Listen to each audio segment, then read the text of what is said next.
आज 31 अगस्त 2025 है और दिल्ली का जंतर मंतर एक बार फिर देश के उन बहादुरों की आवाज से गूंज रहा है जिन्होंने अपनी जिंदगी राष्ट्र की सेवा में लगा दी।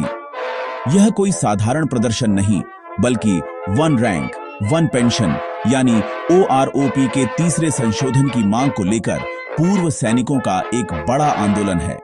सबका सैनिक संघर्ष समिति के नेतृत्व में ये पूर्व सैनिक यहाँ इकट्ठा हुए हैं। उनकी आंखों में उम्मीद है और दिल में सिस्टम से मिली निराशा। वे सरकार से सिर्फ इतना पूछ रहे हैं कि जब देश के लिए जान देने में कोई भेदभाव नहीं होता, तो सेवानिवृत्ति के बाद मिलने वाले सम्मान यानी पेंशन में इतना अंतर क्यों है। यह संघर्ष सिर्फ पैसों का नहीं, बल्कि आत्मसम्मान और समानता का है।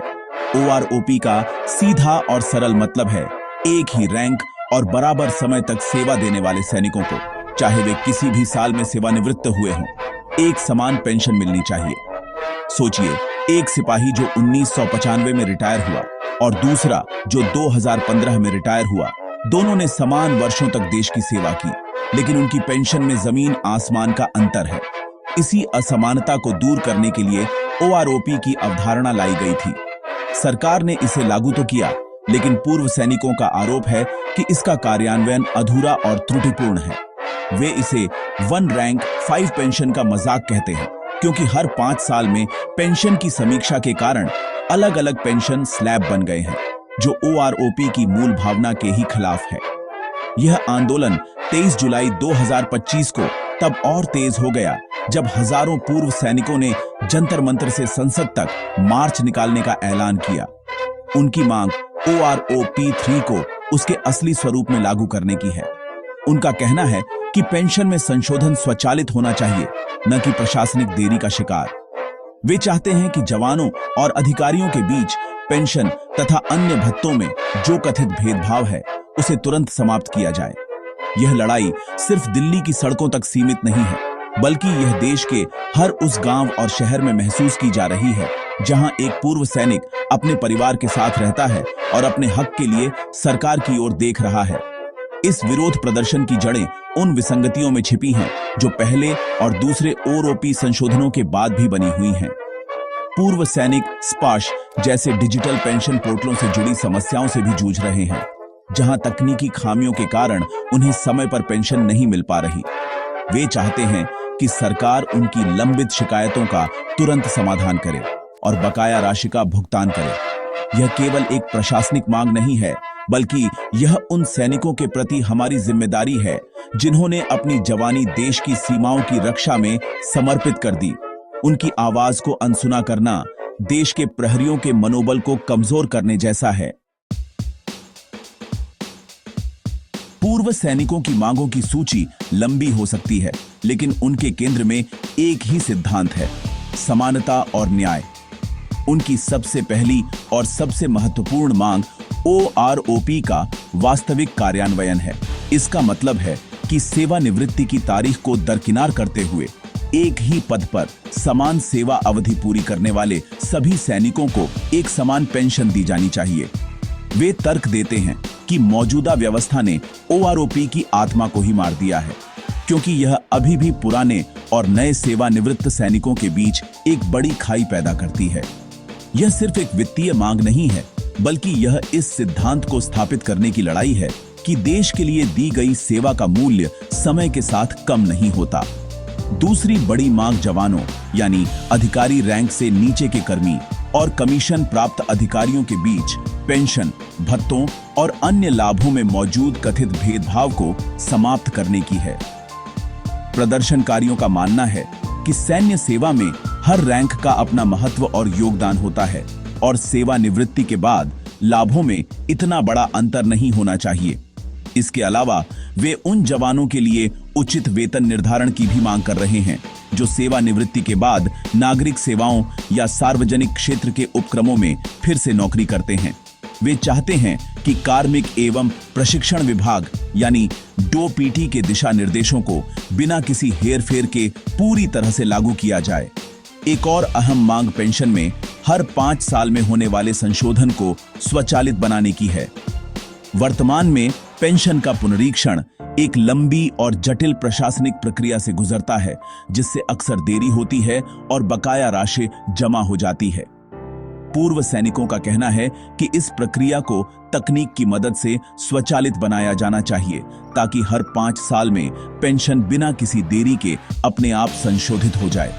यह न केवल उन्हें वित्तीय सुरक्षा देगा, बल्कि उन्हें बार बार सरकारी दफ्तरों के चक्कर काटने की परेशानी से भी बचाएगा। यह उनके सम्मान को बनाए रखने के लिए एक जरूरी कदम है। आंदोलन की एक और मुख्य मांग यह सुनिश्चित करना है कि OROP के लाभ सभी पूर्व सैनिकों तक पहुंचे, जिसमें वे लोग भी शामिल हैं जिन्होंने समय से पहले या स्वैच्छिक सेवानिवृत्ति यानी VRS ली है। मौजूदा नियमों के तहत अक्सर ऐसे लोगों को OROP के दायरे से बाहर कर दिया जाता है, जो अन्यायपूर्ण है। उनका तर्क है कि सेवा की अवधि पूरी करने के बाद स्वैच्छिक सेवानिवृत्ति लेना उनका अधिकार है और इसे पेंशन लाभों में कटौती का आधार नहीं बनाया जाना चाहिए। उनकी लड़ाई यह सुनिश्चित करने के लिए है कि एक रैंक, एक पेंशन का वादा हर उस व्यक्ति तक पहुंचे जिसने गर्व के साथ वर्दी पहनी है, चाहे उसकी सेवानिवृत्ति की परिस्थितियां कुछ भी रही हों। पूर्व सैनिकों ने OROP 3 के लिए एक बहुत ही स्पष्ट और सरल फॉर्मूला प्रस्तावित किया है, जिसका उद्देश्य पेंशन की गणना में मौजूदा विसंगतियों को दूर करना है। यह फॉर्मूला उस भेदभाव को समाप्त करने के लिए डिजाइन किया गया है जो पुराने और नए पेंशन भोगियों के बीच पैदा हो गया है।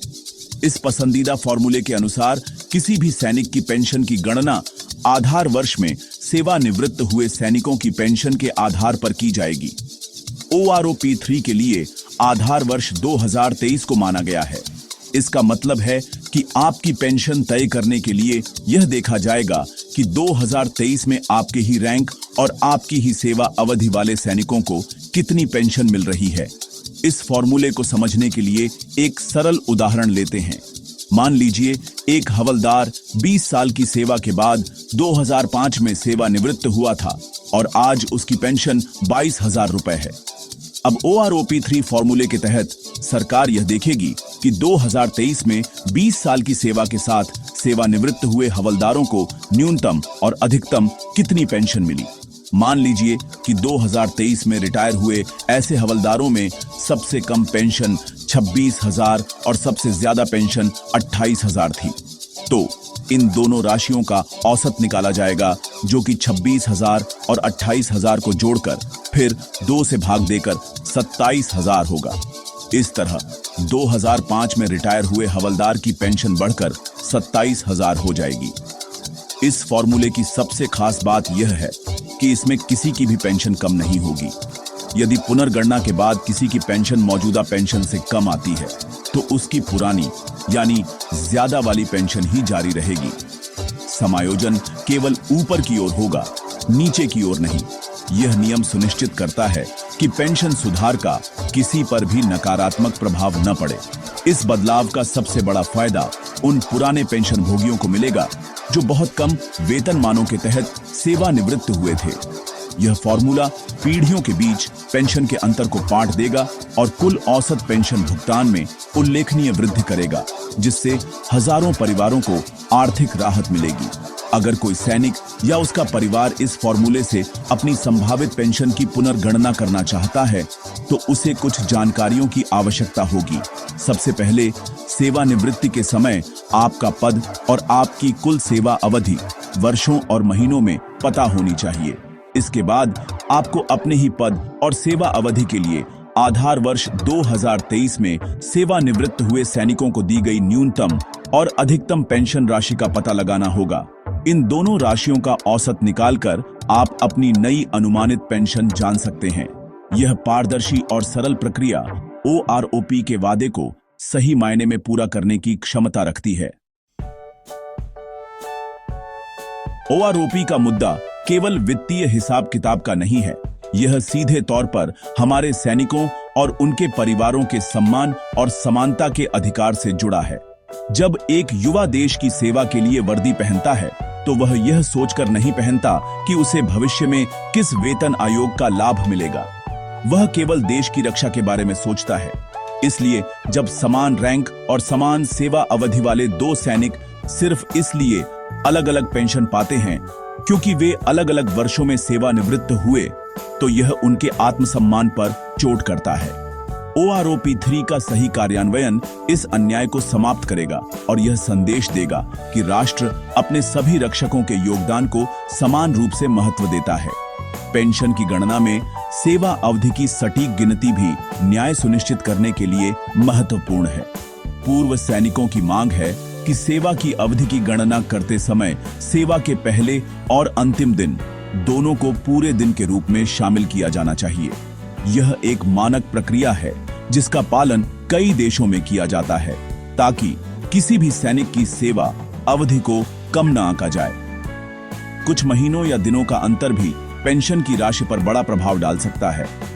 इस छोटी सी लेकिन महत्वपूर्ण मांग को पूरा करना यह सुनिश्चित करेगा कि पेंशन की गणना निष्पक्ष और पारदर्शी तरीके से हो, जिससे किसी भी सैनिक को यह महसूस न हो कि उसके साथ अन्याय हुआ है। एक सैनिक का जीवन अनुशासन और बलिदान से भरा होता है और सेवानिवृत्ति के बाद वे एक सम्मानजनक जीवन के हकदार हैं। OROP महज एक पेंशन योजना नहीं है, यह राष्ट्र का अपने बहादुर सपूतों के प्रति कृतज्ञता व्यक्त करने का एक तरीका है।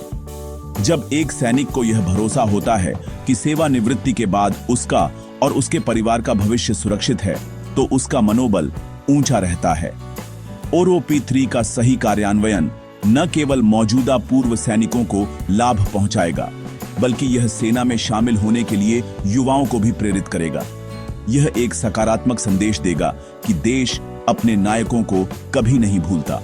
अंततः जंतर मंत्र पर चल रहा यह आंदोलन सिर्फ कुछ हजार पूर्व सैनिकों का नहीं, बल्कि देश की अंतरात्मा की आवाज है। यह हमें याद दिलाता है कि हमारे बहादुरों को केवल युद्ध के मैदान में ही नहीं, बल्कि जीवन के हर पड़ाव पर सम्मान और समर्थन की आवश्यकता है।